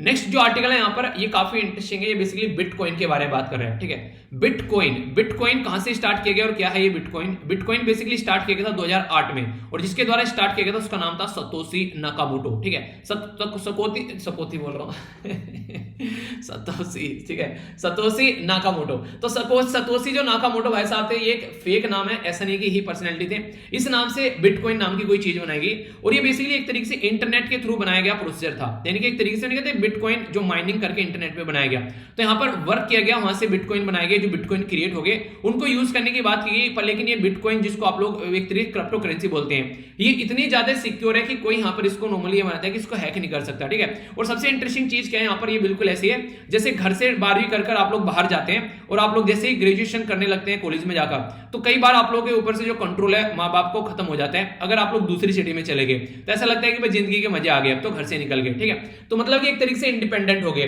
बिटकॉइन बिल्कुल ऐसे ही है, नॉर्मल करेंसी जैसे हमारी होगी रुपये, ठीक है, यूएसए की हो गई डॉलर, ठीक है, यूरोपियन यूनियन की हो गई यूरो, या फिर पौंड के बारे में आप लोग बात कर लीजिए, ठीक है। तो ये जो करेंसी है सारी, ये क्या है, ये कंट्रोल में रहती है गवर्नमेंट के, तो गवर्नमेंट डिसाइड करती है कि कहां पर कितनी करेंसी को लेकर आना है, कितनी को छोड़ना है पीछे, तो ये सारा काम जो होता है गवर्नमेंट के कंट्रोल में रहता है। तो ये बोला गया कोई ऐसी भी तो करेंसी होनी चाहिए यार जो गवर्नमेंट के कंट्रोल में ना हो, तो फिर क्रिप्टो करेंसी आ गई, और एक नहीं दुनिया भर की आ गई। आज की डेट में आप लोगों को देखने को मिलेगा यहाँ पर कार्डिनो, बिटकॉइन कैश, इथेरियम, तो स्टेलर, मतलब क्या क्या कई सारी की ऐसी क्रिप्टो करेंसी आज की डेट में आ चुकी है जो कि यहाँ पर किसी भी पर्टिकुलर गवर्नमेंट के कंट्रोल में नहीं है। तो इसलिए हुआ क्या था रिसेंटली अभी हमारी कंट्री में, रिजर्व बैंक ऑफ इंडिया के द्वारा बोला गया यार ये जो करेंसी है ना ये बर्बाद कर देगी, क्योंकि काफी ज्यादा वोलेटाइल है। वोलेटाइल कैसे, डोनाल्ड ट्रंप ने बोला कि इसमें इन्वेस्टमेंट करने वाला हूं बिटकॉइन में, तो बिटकॉइन जो है वो आसमान छूने लगा। चाइना ने बोला बिटकॉइन में इन्वेस्ट नहीं करेंगे और बिटकॉइन को अलाउ भी नहीं करेंगे, तो तुरंत जो है ये बिटकॉइन जो है वो धड़ाम देने से जमीन में आके गिरा, ठीक है। तो यानी कि ये इतनी ज्यादा वोलेटाइल है, और तो इसके चलते दिक्कतें हो जाएंगी अगर कल को चलकर कोई करेंसी जो इतनी वोलेटाइल है और उसको लोगों ने एक्सेप्ट कर लिया, क्योंकि आज तो है वो इतना हाई प्राइस उसका, कल को इतना लो हो गया तो मार्केट भी क्रैश होने के चांसेस हो जाते हैं कई बार, क्योंकि एक करेंसी जो रहनी चाहिए वो एक तरीके से स्टैंडर्ड पेस में चलनी चाहिए। थोड़ा बहुत फ्लक्चुएशन चलता रहता है, पर लेकिन ऐसा नहीं कि पता चला आज की डेट में तो हमारे 70 रुपए जो हैं वो बेसिकली $1 के बराबर है, ठीक है, कल को चलकर हमारे जो है $2 $1 के बराबर में हो गए, ठीक है, यानी कि $2 $1 के इक्वल हो गए, परसों चलकर 200 रुपए जो है वो $1 के इक्वल हो गए। तो इतना ज्यादा डिफरेंस आएगा, तो हम जो मार्केट से तेल खरीद कर ले रहे हैं, क्रूड ऑयल खरीद कर ले रहे हैं, सामान अपना बेच रहे हैं, तो सोचिए कितना बड़ा नुकसान पड़ेगा, ठीक है। पता चला हमने तेल खरीद लिया 2 दिन पहले, उस टाइम पर जो हमने तेल खरीदा, हमने तेल नहीं खरीदा, 2 दिन पहले उसका प्राइस था कि $2 $1, तो हम लोगों ने तेल नहीं खरीदा, पर लेकिन अगले दिन खरीदने के वो $200 हो गया, यानी कि जो प्राइस हम लोग को पे करना था का कितना ज्यादा हाई प्राइस पे करना पड़ जाएगा, तो कंट्री तो बर्बाद हो जाएगी। तो इसलिए बोला यह जाता है कि अभी फिलहाल ना इनको कूदने दिया जा रहा है कि ठीक है कर लो, यह ऐसी कोई करेंसी होगी, ठीक है, डिजिटल करेंसी होंगी फलाना ढिमकाना, पर लेकिन आगे आने वाले टाइम में जब पड़ेगा यहाँ पर गवर्नमेंट के ऊपर आकर कि हाँ यार अपनी करेंसी सदमे में आ गई है, ठीक है, तो उस टाइम पर गवर्नमेंट स्टेप उठाएगी। तो इसलिए रिजर्व बैंक ऑफ इंडिया के द्वारा जब बोला गया कि हम भी यहाँ पर क्या करें, इसको कंट्रोल करेंगे, बेसिकली इसको अलाउ नहीं करेंगे जो बेसिकली हमारी कंट्री में बिटकॉइन को, तो यहाँ पर बेसिकली सुप्रीम कोर्ट आ गया पिक्चर में। सुप्रीम कोर्ट ने बोला ऐसे थोड़ी ना, हम नहीं ऐसे मानेंगे भाई, तो क्या करना है तो बता दो। इस सुप्रीम कोर्ट ने ये बोला कि अगर आप लोग संविधान के अंदर जाओगे, पार्ट 3 में तो फंडामेंटल राइट रखे हुए हैं हम लोगों ने, और फंडामेंटल राइट जो है वो आर्टिकल 12 से लेकर आर्टिकल 35 तक है। तो इसके अंदर एक फंडामेंटल राइट है जिसको आप लोग आर्टिकल 19 बोलते हैं, और आर्टिकल 19 ये बोलता है कि भाई साहब इंसान को ना एक तरीके से अपनी प्रोफेशन प्रैक्टिस कर सकता है, ऑक्यूपेशन कर सकता है, बिजनेस कर सकता है, ट्रेड कर सकता है, पर लेकिन आप लोग इंसान को बिटकॉइन उसको अलाउ ही नहीं करने दे रहे हो, तो इसका मतलब आप लोग उसका फंडामेंटल राइट का हनन कर रहे हैं। अगर कोई बिटकॉइन में बिजनेस करना चाहता है तो इनके बिटकॉइन के थ्रू बिजनेस करना चाहते हैं, तो ये कोर्ट यहाँ पर एक तरीके से जैसे कोर्ट में ये इश्यू पहुंचा, तो फंडामेंटल राइट टाइप का इशू बन गया। तो फिर रिजर्व बैंक ऑफ इंडिया ने बोला यार तुम ना ये ना तुम नहीं कहते कि तुम तो चीटिंग करते हो जैसे उसमें वो मूवी थी उसमें अजय देवगन को बोलता है पूरी पुलिस को ले आया यार तू तो चीटिंग करता है, ठीक है, ये नहीं सिंघम में बोलता है जब चल के। तो ये रिजर्व बैंक ऑफ इंडिया बोला यार तुमने तो चीटिंग कर दी, तुम तो फंडामेंटल राइट का बात बोल के यहाँ पर हमारे हाथ बांध दिए। तो फिर बोला चलो ठीक नहीं है, हम इसको कंट्रोल नहीं करते हैं, हम इसको अलाउ करते हैं पर लेकिन रेगुलेट करेंगे, ऐसा नहीं है कि इसको इंडिपेंडेंट छोड़ देंगे कहीं भी कूदा फिरेगा ये। तो वो बात पे मान गए कि हाँ ठीक है रेगुलेट आप लोग कर लो पर लेकिन बैन नहीं आप लोग कर सकते, ठीक है। तो इसके चलते चीजें देखने को मिली। तो अभी फिलहाल यही है कि इसको कितना रेगुलेट किया जाएगा, कितना अलाउ किया जाएगा, पर लेकिन इतना नहीं है कि इसको बिल्कुल इंडिपेंडेंट छोड़ देंगे तो उसके वजह से दिक्कत देखने को मिलेगी। क्योंकि हमारा बजट प्रस्तुत किया जा रहा है, हमारी कंट्री में टैक्स लग रहे हैं काफी लार्ज स्केल पर, किस तरीके से कहां से क्या क्या कलेक्शन हो रहा है, कितना एक्सटर्नल इंटरनल ट्रेड चल रहा है, तो वो सारी चीजें हिल जाएंगी अगर इसको इंडिपेंडेंट छोड़ देंगे, ठीक है। तो ये बातें, तो इसलिए कई सारी कंट्री जो है अपनी खुद की डिजिटल करेंसी लेकर आ रही है रिसेंटली, अभी अलग अलग डिजिटल करेंसी उनके द्वारा यूज की जा रही है, अलाउ की जा रही है। तो इसकी वजह से भी काफी ज्यादा न्यूज में है, ठीक है। तो आई होप कि माइंड में क्लैरिटी आ गई होगी। अगर फिर भी कोई कंफ्यूजन हो तो बताइएगा यार, उसको फिर आगे डिस्कस कर लेंगे। अच्छा हाँ, एक बच्चे के द्वारा एक क्वेश्चन पूछा गया था, मेरे माइंड में घूम रहा है। उसने बोला सर आपने अभी रिसेंटली पढ़ाया था एक पर्टिकुलर रिवर के बारे में, ठीक है, वो थी पेरियार रिवर। पेरियार रिवर आप लोगों को केरला और तमिलनाडु के यहाँ पर देखने को मिलेगी, और मैंने बोला था कि वो एक तरीके से पेरेनियल रिवर है।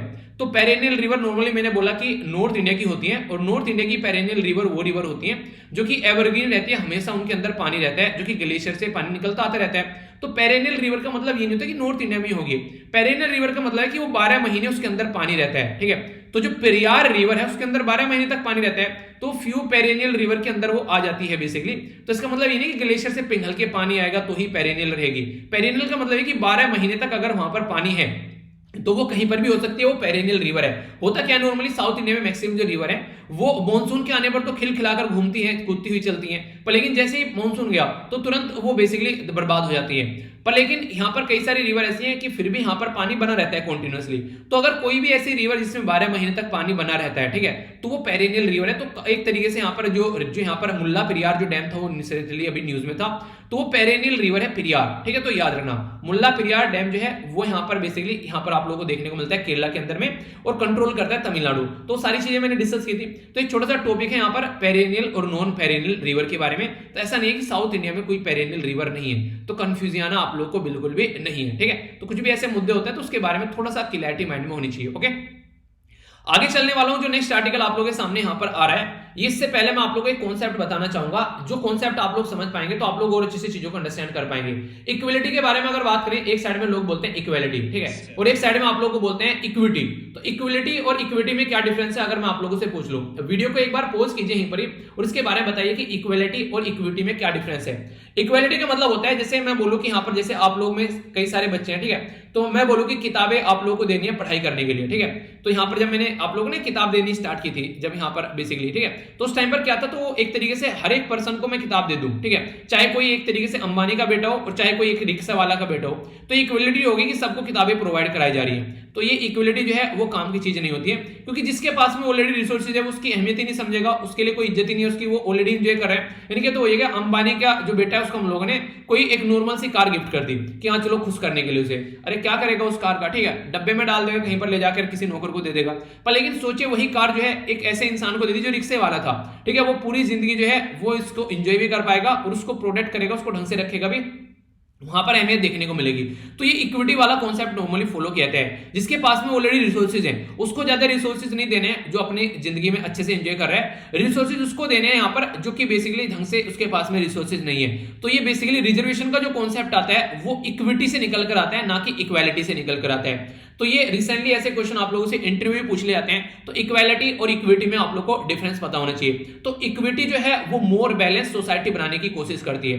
तो अभी जब हमारी कंट्री में बात की गई बेसिकली कास्ट सेंसस के बारे में, तो वो इक्विटी के कॉन्सेप्ट को फॉलो करने की बात कर रहा है कि कास्ट के अंदर भी कई सारी कास्ट ऐसी हैं जो कि ढंग से चीजें इंप्लीमेंट नहीं कर पा रही है। तो इक्विटी और इक्विटी के कॉन्सेप्ट को लेकर यहाँ पर कास्ट सेंसस कंडक्ट कराया गया था 2011 में। 2011 में जब कास्ट सेंसस प्रस्तुत किया गया तो उस टाइम पर बोला गया कि देखते हैं कि यार कौन कौन सी कास्ट के कितने सारे लोग हैं और किनको किनको क्या क्या दिक्कत और क्या क्या फायदे देखने को मिल रहे हैं। तो ऐसा नहीं है, पहली बार कंडक्ट कराया गया। एक और इंपॉर्टेंट क्वेश्चन अभी रिसेंटली पूछा गया एग्जाम में कि यहाँ पर ये सबसे पहले कास्ट सेंसस कब कंडक्ट कराया गया था। तो याद रखना 1931 में सबसे पहले कास्ट सेंसस कंडक्ट कराया गया था और फिर उसके बाद में 2011 में कंडक्ट कराया गया। पर इंटरेस्टिंग चीज क्या है कि इसका डेटा प्रस्तुत नहीं किया गया।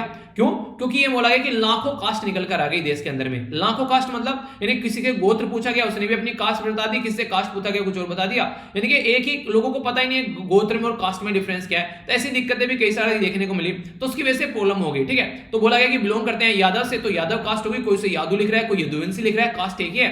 तो होनी थी तो यहाँ पर कुछ हजारों में कास्ट पर, लेकिन पहुंच गई लाखों में कास्ट। तो इसलिए बोला गया कि इस डेटा के अंदर ना एक तरीके से गड़बड़ है। तो इस डेटा के अंदर जो गड़बड़ है उसकी वजह से इस कास्ट सेंसस को प्रस्तुत नहीं करते हैं। इतनी सारी कास्ट कहां से आ गई देश के अंदर में? इतनी तो आजादी के टाइम पर भी नहीं थी, ये अब कास्ट कहां से बन गई इतनी सारी?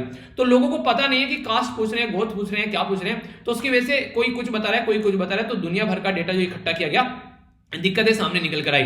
तो रजिस्ट्रार जनरल ऑफ इंडिया जो है यहाँ पर, उनके द्वारा बेसिकली यहाँ पर एससी और एसटी का तो डेटा इकट्ठा कर ही रहे हैं। तो बोला गया कि ओबीसी का भी इकट्ठा कर लेते हैं। ठीक है, तो ओबीसी का जब इकट्ठा करने की बात आई तो उसके ऊपर कई सारे इशू उठ गए। तो देखिए इसके कई सारे प्रोज और कई सारे कौन सामने निकल कर आए। तो सबसे इंपॉर्टेंट बात तो यहाँ पर यह है, अगर आप लोग आज के में बातें करें, अलग अलग आर्टिकल है, जैसे कि आर्टिकल 17 ये क्या बात करते हैं कि अबोलिश करना अनटचेबिलिटी को। आर्टिकल 23 क्या बोलता है कि प्रोहिबिट करना है trafficking in human being and force labour. Article 24 क्या बोलता है? ये प्रोहिबिट करना है चाइल्ड लेबर। तो यहाँ पर ये बोला गया कि अगर बात करें यहाँ पर एक इगैलिटेरियन सोसाइटी बनानी है जिसमें सब जो है वो इक्विटी वाले कॉन्सेप्ट पर हैं, तो कॉन्स्टिट्यूशन मेकर ने ऑलरेडी चैप्टर ऐड किया गया फंडामेंटल राइट। ठीक है, तो पाथ ब्रेकिंग चैप्टर उसको बोला जाता है कि ये सारी चीजें खत्म होनी चाहिए, यानी कि अनटचेबिलिटी खत्म होनी चाहिए। ठीक है, ह्यूमन ट्रैफिकिंग यानी कि जो इंसान को बेचा जाता है, कई बार आप लोग कि औरतों को देह व्यापार करने के धंधे में धकेल दिया जाता है, उनको वेश्यावृत्ति में डाल दिया जाता है। तो ये वाली चीजें बेसिकली एक इंसानियत के नाते एक खतरनाक चीज है। एक तो इंसान ऐसा हो गया कि उसको खुद ही जा रहा है उसमें, ठीक है, उसको एंजॉय कर रहा है। ठीक है, जैसे सनी लियोनी टाइप में कोई है। ठीक है, हालांकि उसकी भी अगर आप लोग स्टोरी देखोगे तो उसकी भी स्टोरी अगर ये बताया जाता है कि उसको भी मतलब ऐसा नहीं कि वो अपनी मर्जी से वहां पर गई, कुछ ऐसी सिचुएशन बन जाती है इंसान को। देखो इंटरेस्टिंग क्या मतलब एक दुख वाली बात है, इंटरेस्टिंग तो सॉरी गलत वर्ड निकल गया। कोई भी इंसान जो है अपनी मर्जी से जो है ऐसे काम कभी नहीं करेगा। ठीक है, कि वो अपने देह का व्यापार करे और उससे पैसा कमाए, उससे अपनी रोजी रोटी चलाए। ये हमेशा इंसान की मजबूरी ही आप लोगों को देखने को मिलेगी। तो इसमें कई सारी मूवीज भी बनाई गई हैं इसके ऊपर। तो इसके चलते यहाँ पर ये सारी चीजें अगर इसको जबरदस्ती उसमें थोपा जा रहा है तो वो गलत चीज है। गंगूबाई अभी एक रिसेंटली मूवी आएगी, उसके बारे में बात की जा रही है। ठीक है, तो यहाँ पर अगर बात करें तो ground of religion discrimination, sex के नाम पर, कास्ट के नाम पर, कहां पर पैदा हुआ उसके नाम पर, हमारा संविधान ये बोलता है कि आप लोग इनको बेसिकली इस तरीके से डिस्क्रिमिनेट नहीं कर सकते। तो यहां पर इक्वलिटी के बारे में बात करें तो यहां पर भी बात की जाती है। तो राइटर क्या बताना चाह रहा है? राइटर ये बताना चाह रहा है कि अगर आप लोग चीजों को ढंग से समझोगे ना, तो अगर रिजर्वेशन के बारे में आप लोग बात करता है कोई आप लोगों से, तो पार्ट 16 के अंदर अगर बात करें तो शेड्यूल कास्ट, शेड्यूल ट्राइब के बारे में, एंग्लो इंडियन के बारे में बात की जाती है। अच्छा, एंग्लो इंडियन कम्युनिटी जो है अभी रिसेंटली जिनकी 2 सीट रिजर्व होती थी, अभी रिसेंटली वो 2 सीट रिजर्व थी, उसको हटा दिया गया है। ठीक है, तो कौन सा कॉन्स्टिट्यूशन अमेंडमेंट किया गया ये आप लोग को बताना है। पहले रिजर्वेशन का कॉन्सेप्ट ये बोला था कि सपोज कि आप लोगों को एंड करना है 10 ईयर तक का, जब से संविधान आएगा, पर लेकिन उसको 10 ईयर के लिए एक्सटेंडेड करते जा रहे हैं। ठीक है, तो यहां पर ऐसी चीजें देखने को मिलेगी। और ऑब्जेक्टिव जो प्रोवाइड कराने का ये था एक तरीके से कि हाँ कहीं ना कहीं डिसएडवांटेज सेक्शन है उसको फायदा देखने को मिले। आर्टिकल 335 जो है वो प्रोवाइड कराता है रिजर्वेशन एससी और एसटी के लिए। ठीक है, पब्लिक एम्प्लॉयमेंट में, यहाँ पर यूनियन और स्टेट के अंदर में। अगर बात करें कॉन्स्टिट्यूशन जो है यहाँ पर बोथ इकोनॉमिक और सोशल जो वीकर सेक्शन है यहाँ पर उसके ऊपर अब बात करें, पहले तो यहाँ पर इकोनॉमी और सोशल और एजुकेशन के बारे में बात करते हैं, पर अभी जब से अमेंडमेंट किया गया तो इकोनॉमी वाला सेक्शन भी इसमें ऐड कर दिया गया और 10% रिजर्वेशन यहां पर ऐड कर दिया गया। तो कहने का मतलब ये कि हम लोग इन मुद्दों के ऊपर बात कर रहे हैं और काम भी कर रहे हैं। जब पहली बार 1990s में जो वीपी सिंह थे यहाँ पर जो प्राइम मिनिस्टर, उनके द्वारा जब पहली बार रिजर्वेशन लाया गया 27% रिजर्वेशन अदर बैकवर्ड क्लासेस के लिए यहाँ पर ऐड किया गया। तो इसके चलते यहाँ पर यह बोला गया उस टाइम पर कि यहाँ पर एक तरीके से नहीं, यहाँ पर इनको भी रिजर्वेशन मिलना चाहिए ओबीसी कैटेगरी को। तो इसके चलते कंडीशन हुई कि मंडल कमीशन यहाँ पर बनाया गया, तो वो एक अलग ही पैटर्न बन गया।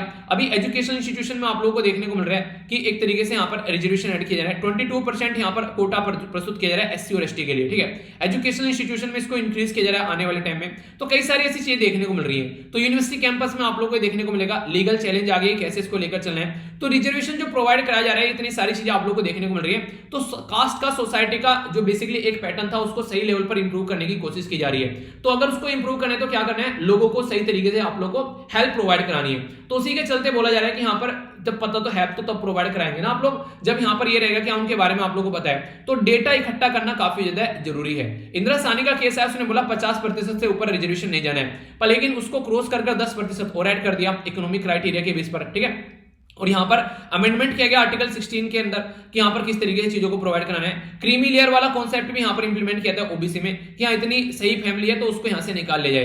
तो ये इस तरीके से कई सारे ऐसे क्राइटेरिया यहां पर आप लोग ऑलरेडी, ऐसा नहीं है कि रिजर्वेशन के बारे में और इनके बारे में, कम्युनिटी के बारे में आप लोग को पता नहीं है। तो राइटर यहां पर ये बोले सारी चीजें आप लोगों के सामने तो है, पर लेकिन वही है कि एक तरीके से नहीं, वो एक कि होता सबके पास में, सब छिपा के रखते हैं, वो वाली बात जो कॉन्सेप्ट आता है। तो कहने का मतलब ये है कि सारी चीजें ऑलरेडी सबके सामने है, पर लेकिन फिर भी हम लोग डेटा को प्रस्तुत नहीं कर रहे हैं। क्यों नहीं कर रहे हैं? पता तो है ये सबको, तो इसके ऊपर आप लोगों को इनको प्रस्तुत करना चाहिए। तो इकोनॉमिक और सोसाइटी के पॉइंट ऑफ से अगर बात करें तो यहां पर अगर बात करें तो स्ट्रेटजी यहां पर ये कि आप लोग को कास्ट के बारे में अगर पता रहेगा तो आप लोग ग्राउंड लेवल पर चीजों को अंडरस्टैंड कर पाएंगे और उसके बेस पर सोसाइटी को इक्वल सोसाइटी, इक्वलिटी वाली या फिर इक्विटी वाली सोसाइटी आप लोग बना पाएंगे, तभी चीजें अच्छे से लेवल पर चल पाएंगी। तो ये फंडामेंटल राइट भी यहाँ पर है हमारे देश में, ठीक है। अलग अलग सेक्शन के लिए आप लोग को देखने को मिलते हैं, ठीक है, इनको रिजर्वेशन बनाते हैं। तो फिर आप लोग ये डेटा इकट्ठा क्यों नहीं करते हैं? जो कास्ट सेंसस का डेटा है इसको इकट्ठा करना चाहिए आप लोगों को। तो ये इंपॉर्टेंट पॉइंट यहाँ पर बोला गया है, ठीक है। तो ये बेसिक चीजें हैं जो कि आप लोगों को याद होनी चाहिए, पता होनी चाहिए। अब जो बातें मैं आप लोगों को बताने जा रहा हूं ये थोड़ा सा ध्यान से सुनिएगा, कई बार कई सारे क्वेश्चन बन जाते हैं। हमारी कंट्री में जो सेंसस प्रस्तुत किया जाता है तो ये basically ministry of home affair के अंडर में आता है, यानी कि होम मिनिस्ट्री यहाँ पर सेंसस को प्रस्तुत करती है। हमारी कंट्री में अगर बात करें जो ऑल सेंसस है यहाँ पर 1951 से हमारी कंट्री में बेसिकली स्टार्ट किए गए, ठीक है। और यहाँ पर अंडर ये सेंसस एक्ट हमारी कंट्री में एक, जिसके बारे में याद रखिएगा, ये सेंसस एक्ट कई बार पूछ जाते हैं, ठीक है। तो इसको बोलते हैं सेंसस ऑफ इंडिया एक्ट, यानी कि सेंसस ऑफ इंडिया जो एक्ट है, CIA बोल सकते हैं। ये बेसिकली 1948 का है। इसके बेस पर हमारे देश में जो सेंसस है, जनगणना है, वो कंडक्ट कराई जाती है, ठीक है। तो ये एक इंपॉर्टेंट मुद्दा हो गया। लास्ट वाला जो सेंसस था वो 2011 में कंडक्ट कराया गया, और जो अभी 2011 का जो सेंसस था यहाँ पर ये बेसिकली 15वां नेशनल सेंसस था हमारे देश का, ठीक है। इसके साथ में अगर बात करें, जब से 1872 से हम लोगों ने सेंसस कराना स्टार्ट किया, 10-10 साल पे चीजें देखने को मिलती है, ठीक है। पर लेकिन अगर बात करते हैं यहाँ पर अगर इंडिपेंडेंट के बाद में, तो 7वां सेंसस है, ये इंपॉर्टेंट है बेसिकली यहाँ पर। अभी जो नया सेंसस है इसमें कई सारी चीजें देखने को मिली, जैसे ट्रांसजेंडर कम्युनिटी को भी यहाँ पर इंक्लूड कर लिया। पहले ऐसी चीजें नॉर्मली नहीं हुआ करती थी। अब इंपॉर्टेंट मुद्दा एक हो रहा है यहाँ पर, अभी सेंसस के अंदर ऐसा नहीं है पहली बार सेंसस आया। ऋग्वेदा के अंदर जब आप लोग जाएंगे ना, अपनी हिस्ट्री आप लोग पढ़ेंगे उठाकर, वहां पर भी बोला गया कि ऐसी कुछ चीजें काउंट की जाती हैं, ठीक है। जब यहाँ पर अर्थशास्त्र जो है कौटिल्य साहब के द्वारा जो लिखा गया, उसमें भी बोला गया पॉपुलेशन को हम लोगों को काउंट करना है। मुगल टाइम पर आईने अकबरी आता था, ठीक है। आईने अकबरी के बारे में आप लोगों ने मेडवल बेसिकली हिस्ट्री के अंदर पढ़ा भी होगा इसके बारे में। तो वहां पर आईने अकबरी के अंदर भी बात की गई कि ये पॉपुलेशन है, ये इंडस्ट्री है, ये इनकी वेल्थ है, वो सब बातें। पर लेकिन जो मॉडर्न कॉन्सेप्ट आए यहाँ पर, तो ये फर्स्ट जो कंप्लीट सेंसस यहाँ पर देखने को मिला, ये 1830 के करीब यहाँ पर हेनरी वोल्टर थे यहाँ पर, ये बेसिकली उस टाइम पर ढाका के अंदर क्रिएट किया गया। पर लेकिन वो नॉन सिंक्रोनस सेंसस था। नॉन सिंक्रोनस सेंसस कैसा होता है, यानी कि पता चला अभी उत्तर प्रदेश में करा लिया, फिर थोड़ा बाद में तमिलनाडु में करा दिया, फिर यहाँ पर गुजरात में करा दिया, फिर यहाँ पर बेसिकली वेस्ट बंगाल में करा दिया, फिर आगे चलकर यहाँ पर जम्मू कश्मीर में करा दिया। तो ये अलग अलग राज्य में अलग अलग टाइम पर कराया जा रहा है। पर लेकिन अभी रिसेंटली यहाँ पर सिंक्रोनस सेंसस आप लोगों को देखने को मिलता है, जो कि यहां पर बोला जाता है कि फर्स्ट सिंक्रोनस सेंसस जो लाया गया ये 1881 में लाया गया, जो पूरे देश में इंप्लीमेंट किया गया। और उस टाइम पर WC जिनका नाम था यहाँ पर प्लोडेन, तो ये सेंसस कमिश्नर ऑफ इंडिया थे, जिसके बेस पर चीजों को इंप्लीमेंट किया गया। तो ये सारी चीजें हैं बेसिकली जिसके बारे में आप लोग याद रख सकते हैं। अभी थर्ड जेंडर को भी यहाँ पर इंक्लूड किया जा रहा है, और ये सारे कास्ट सेंसस का मुद्दा मैंने आप लोग को बता ही दिया। तो बेसिक इन्फॉर्मेशन अगर आ जाए तो कंफ्यूजन नहीं होना चाहिए। तो इनके भी ऊपर कई बार क्वेश्चन आप लोग के बन जाते हैं, ठीक है। तो इसके बारे में बेसिक इन्फॉर्मेशन आप लोग याद रख सकते हैं। जो नेक्स्ट आर्टिकल है बेसिकली वो अफगानिस्तान के बारे में, और अफगानिस्तान के बारे में अगर मैं आप लोगों से बातें करूं तो देखिए हमारी कंट्री से रिलेटेड कुछ पॉइंट आप लोग याद रख सकते हैं, ठीक है। तो रिवीजन आप लोग करा देता हूं। अगर अफगानिस्तान में से तालिबान जब से आ गए तो दिक्कत क्या है? एक तो सबसे बड़ा दिक्कत है कि हम लोगों ने ढांचागत विकास किया था, वहां पर कई सारे डैम बनाए, पार्लियामेंट बनाई, और भी सारे, वो खराब खस्ते में चले गए। हम लोगों ने एजुकेशन के ऊपर काफी फोकस दिया, वहां पर वो खस्ते में चला गया। कनेक्टिविटी को कोशिश कर रहे थे तो वो अब तालिबान आ गए तो हमारे साथ में उतना चले गए। सबसे बड़ा मुद्दा यहाँ पर यह कि हमारी कंट्री में बेसिकली अफगानिस्तान टच करता है लद्दाख वाला रीजन। याद रखना, कंफ्यूज मत होना, जम्मू कश्मीर मत बोल देना भूल के भी, लद्दाख बोलना है। जम्मू कश्मीर अब टच नहीं करता क्योंकि यूनियन टेरिटरी अलग बन चुकी है। तो लद्दाख वाला रीजन जो यहाँ पर यूनियन टेरिटरी है, स्मार्ट प्ले किया है गवर्नमेंट के द्वारा, क्योंकि जम्मू एंड कश्मीर को करता तो आगे चलकर ये स्टेट भी बन सकता है, पर लद्दाख हमेशा यूनियन टेरिटरी रहने वाली है, तो हमेशा सेंटर के कंट्रोल में रहेगा ये एरिया। तो इसलिए यहाँ पर सिक्योरिटी भी आराम से प्रोवाइड कराई जा सकती है। तो आने वाले टाइम में जैसे यहाँ पर तालिबान आ रहा है तो दिक्कतें ये देखने को मिल रही है यहाँ पर कि आने वाले टाइम में सिक्योरिटी की इशू बन जाएंगे इंडिया के लिए, तो उसको कैसे टैकल करना है, तो कई सारे मुद्दे यहाँ पर देखने को मिलते हैं। तो ये मुद्दे हैं। अफगानिस्तान में पाकिस्तान के कंट्रोल में काम करेगा तो वो भी एक मुद्दा है। तो कई सारी बातें यहाँ पर की जाती है, ठीक है। तो ये इसके बारे में। बाकी आइए न्यूज जर्नलिस्ट वाला पोर्शन देख लेते हैं। काफी ग्लासगो के बारे में एक पिक्चर थी जो यहाँ पर ये अभी वायरल हो रही थी, तो यहाँ पर कई सारे आर्टिस्ट भी देखने को मिले जो कॉन्फ्रेंस ऑफ पार्टी 26 थी उसके अंदर, तो उसको दिखाने की कोशिश की जा रही है। अभी क्या मुद्दा है, मदुरई बेंच है मद्रास हाई कोर्ट के, उसके द्वारा क्या किया गया है, उसके द्वारा एक कम्युनिटी है बेसिकली यहाँ पर उसको रिजर्वेशन देने की बात की गई कि यहाँ पर जो बेसिकली जिसका नाम है यहाँ पर विनायकुला क्षत्रिय है, उसको 20% बेसिकली रिजर्वेशन के बारे में बात की जा रही थी। ठीक है, तो उसको बोला गया कि ये गलत है तो इसको अलाउ नहीं किया जाएगा। दो इंपोर्टेंट कॉन्स्टिट्यूशन अमेंडमेंट याद रखना, 102वां कॉन्स्टिट्यूशन अमेंडमेंट जो किया गया उसमें क्या किया गया था, यहाँ पर एक्सक्लूड कर दिया गया था स्टेट को और पार्लियामेंट को पावर दे दी गई थी। ठीक है, कि आप लोग क्या कर सकते हैं, यहाँ पर आप लोग डिसाइड करेंगे कि किसको रिजर्वेशन देना है। पर लेकिन 105वां कॉन्स्टिट्यूशन अमेंडमेंट करके फिर से रिस्टोर कर दी पावर और स्टेट को पावर दे दी गई कि बैकवर्ड कम्युनिटी कौन है वो आप लोग डिसाइड कीजिएगा। तो ये मुद्दा यहाँ पर देखने को मिला, तो स्टेट के हाथ में पावर बेसिकली फिर से चली गई। ठीक है, कॉन्फ्रेंस ऑफ पार्टी 26 के बारे में मैंने बात की, वो तो आप लोग जानते हैं। एक बेसिक भी याद रखिएगा, बेसिक एक ग्रुप है जिसमें ब्राजील, साउथ अफ्रीका, इंडिया और चाइना, तो ये भी ग्लासगो में मिले और ये भी चीजों को किस तरीके से आगे लेकर चल रहे हैं। तो इन्वायरमेंट के ऊपर बात की, हमारी कंट्री में इन्वायरमेंट मिनिस्टर कौन है, इनका नाम है भूपेंद्र यादव। ठीक है, तो ये अभी यहां पर चीजें देखने को मिली। आगे बात करते हैं, फायर क्रैकर को यूज करना चाहिए तो कंप्लीटली बैन इंपोज नहीं कर सकते, ये बोला गया अभी सुप्रीम कोर्ट के द्वारा।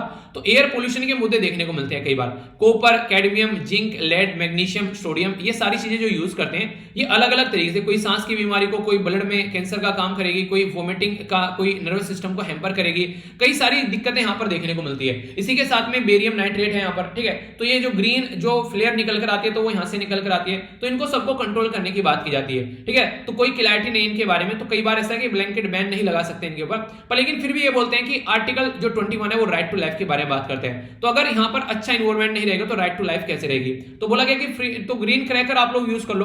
तो ग्रीन क्रैकर में बोला गया कि यहाँ पर एक तरीके केमिकल काफी कम हो जाता है, 30 से 35% रिडक्शन आप लोग का हो जाता है, जो पोल्यूटेंट ये चीजें देखने को मिलेगी, हेल्थ पर भी ज्यादा इंपैक्ट ये डालता हुआ नजर नहीं आता है। तो इस तरीके से तो जो अनार, फुलझड़ी ये सब छुड़ाते हैं तो ग्रीन लेकर आओ यहाँ पर। ठीक है, तो इसके चलते बोला गया क्रैकर जो अगर इस तरीके से होगा पार्टिकुलेट मैटर भी काफी कम होंगे। ठीक है, तो ग्रीन क्रैकर को इस्तेमाल करने की बात यहां पर की गई। ठीक है, आगे चलते हैं, इंडिया और अफगानिस्तान, बेसिकली इंडिया और यूके जो है मिलकर काम करें अफगानिस्तान के मुद्दे पर भी डिस्कस की गई बातें।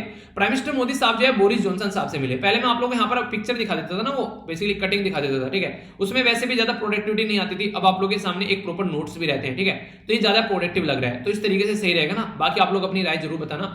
तो अफगानिस्तान को कैसे लेकर चलना है उसके ऊपर भी बात की गई दोनों कंट्री के बीच में। अभी क्लाइमेट जो चेंज है, इंडिया पैसिफिक स्ट्रेटजी और पोस्ट कोविड-19 इकोनॉमी, तो वो क्या होगी, हेल्थ, डिफेंस और सिक्योरिटी के ऊपर भी बात की जा रही है। तो कई सारे मुद्दे पर हम लोग चीजों को सुधारने की कोशिश कर रहे हैं। जीएसटी कलेक्शन के बारे में बात की, स्टेट पीसीएस के अंदर क्वेश्चन पूछ लिया गया जीएसटी के बारे में।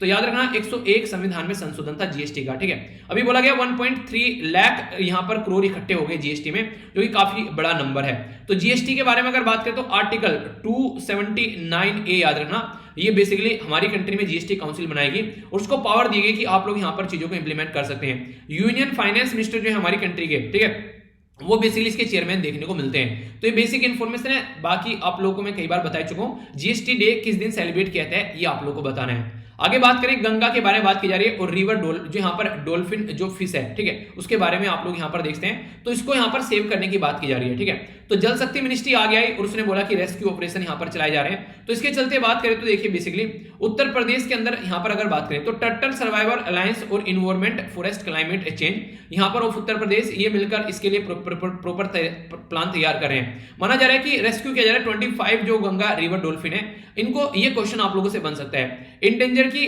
कैटेगरी में आते हैं आयुषेन, International Union for Conservation of Nature में। अपने अगर आपने हमारी खुद की कंट्री के एक्ट के हिसाब से बात करें तो Indian wild life protection act 1972 का, उसमें शेड्यूल 1 में इनको रखा गया है प्रोटेक्ट करने की जब बात करते हैं। और एक है यहाँ पर convention on international trade in endangered species wild flora and fauna, यानी कि पेड़ पौधे, फूल पत्तियां और बेसिकली जीव जंतु। तो इसमें अगर कोई ऐसा इंडेंजर्ड कैटेगरी में है तो उसको व्यापार करने से मना करते हैं, तो उसके थ्रू भी यहाँ पर रोक लगाई जाती है। तो ये इंपॉर्टेंट मुद्दा है जो आप लोग याद रखना। ठीक है, क्वेश्चन बन जाते हैं। एक्स जो एसबीआई चीफ हैं उनको पकड़ लिया गया है, तो यहाँ पर काफी बड़ी बात है, यहाँ पर उनके द्वारा घोटाला किया गया था। 2 होटल को बेसिकली एक गलत तरीके से लोन वगैरह दिया गया। ऑस्ट्रेलिया ने एक्सेप्ट कर लिया कि इंडिया की कोवैक्सीन दवाई जो है वो अगर कोई ले रखा है तो उसको अलाउ किया जाएगा, वो बेसिकली विजिट कर सकता है ऑस्ट्रेलिया। तो इंडिया और ऑस्ट्रेलिया के रिलेशन अभी काफी इंप्रूव हो रहे हैं। क्यों, आप लोगों को पता, क्वाड में भी ऑस्ट्रेलिया आप लोगों को देखने को मिलता है, मालाबार एक्साइज में भी ऑस्ट्रेलिया आप लोगों को देखने को मिलता है। तो ऑस्ट्रेलिया के साथ में पिछले कुछ टाइम में रिलेशन काफी अच्छे हुए हैं। नेक्स्ट यहाँ पर जापान के जो प्राइम मिनिस्टर है जिसका नाम है फ्यूमियो किशिदा, पिछला, ठीक है। तो ये नए प्राइम मिनिस्टर भी चुनकर आ गए, तो ये फुल मेजोरिटी के साथ में अभी यहां पर देखने को मिलेंगे। पहले जो प्राइम मिनिस्टर थे बोला गया कोविड-19 के चलते चीजों को नहीं संभाल पाए, तो इसलिए उनका पत्ता कट गया। अभी यहां पर ये नए प्राइम मिनिस्टर हैं, तो ये क्लाइमेट चेंज को भी, कोविड-19 को भी, हेल्थ वगैरह और चाइना को भी टैकल करते हुए आगे बढ़ेंगे, क्योंकि चाइना के साथ में कई सारे ऐसे एरिया हैं जहां पर जापान की झड़प रहती है, तो उसमें सॉल्यूशन अभी निकलते हुए नजर आएंगे, ठीक है। तो ये बेसिक मुद्दा आप लोगों को यहां पर देखने को मिलेगा, ओके। बाकी यहां पर जो क्वेश्चन है, इस क्वेश्चन का चलिए आप लोग आंसर दीजिए, ठीक है। आप लोग इसको देखिए, कल आप लोगों को इसका आंसर बताऊंगा, जाकर सर्च करना इसके बारे में। स्टेट पब्लिक सर्विस कमीशन के साथ में एक थोड़ा सा रिवीजन कर लेना ज्वाइंट के बारे में, यानी कि joint state public service commission. ये अलग लेक्चर बनाकर मैंने आप लोगों को बताया था पॉलिटी के अंदर, ठीक है। जाकर उसका रिवीजन कर लेना, सारे कंफ्यूजन आप लोगों के दूर हो जाएंगे। कल फिर इसका आंसर बताऊंगा, तब तक आप लोग इसको अच्छे से अटेम्प्ट कीजिए। तो क्या क्या डिस्कस किया हम लोगों ने यहाँ पर, पहले तो एक ओवरव्यू लिया, फिर से सबसे पहले तो फिर से आप सभी लोगों को धनतेरस की हार्दिक शुभकामनाएं। अच्छे से एंजॉय करिए, अपनी सेहत का भी ध्यान रखना। स्पेशल कैटेगरी स्टेटस के बारे में मैंने सारी बातें आप लोगों को बताई, कोई कंफ्यूजन अब आप लोगों को नहीं हो जाना चाहिए। कभी भी क्वेश्चन आए तो मुझे नहीं लगता कि अब आप लोगों को इससे रिलेटेड कोई कंफ्यूजन होना चाहिए, ठीक है। डिटेल में हम लोगों ने समझा। इसी के साथ में इक्विटी क्या होती है, कास्ट सेंसस क्या होता है, ये काफी डिटेल में मैंने आप लोगों से डिस्कस किया सारी बातें बेसिकली। और इसी के साथ में मैंने सेंसस के बारे में आप लोगों को बता दिया अलग से, ठीक है। तो सेंसस क्या होता है, कहां से क्या लाया गया, तो वो भी एक रिवीजन आप लोगों का हो गया। कॉन्फ्रेंस ऑफ पार्टी 26 क्या है और क्या यहाँ पर ये बेसिकली गुटरेस बोला, और वो सारी चीजें हम लोगों ने डिस्कस कर ली। कोफ क्या है, कहां पर क्या निकल कर आई, सारी बातें हम लोगों ने जान ली। ग्लेशियर वगैरह क्या है, क्या क्या चीजें हैं, क्या क्या इंपैक्ट पड़ रहा है, तो ये सारी चीजें भी हम लोगों ने देखी। क्लाइमेटिक रिफ्यूजी क्या है, ठीक है, अच्छे से समझा। बिटकॉइन के बारे में काफी कुछ मैंने आप लोगों को बताया यहाँ पर। आई होप कि आप लोगों के माइंड में बिटकॉइन को लेकर क्लैरिटी आई होगी, तो बिटकॉइंस को लेकर कोई कंफ्यूजन अब आप लोगों के माइंड में नहीं होना चाहिए। इसी के साथ में अफगानिस्तान वाला मुद्दा भी मैंने आप लोगों से यहाँ पर डिस्कस किया थोड़ा, ठीक है। तो उसके बारे में हल्का सा आइडिया आप लोग रख सकते हैं, अफगानिस्तान वाले मुद्दे को भी, ठीक है। तो उसको लेकर भी कंफ्यूजन नहीं होना चाहिए। तो इस तरीके से फायर आप लोगों से आगे ग्रीन क्रैकर और ये सारे मुद्दे डिस्कस किए। तो इधर टोटल आज का डिस्कशन मैं आशा करता हूँ आप लोगों ने अच्छे से एंजॉय किया होगा। अगर रियलिटी में एंजॉय किया तो पीडीएफ यहाँ से जाकर डाउनलोड कर लेना, और इसी के साथ में अच्छा से ध्यान रखिए अपना। तो मिलता हूँ नेक्स्ट लेक्चर में। बड़ों को नमस्ते, छोटों को प्यार, छोटी सी लाइफ एंजॉय करा। तब तक के लिए जय हिंद।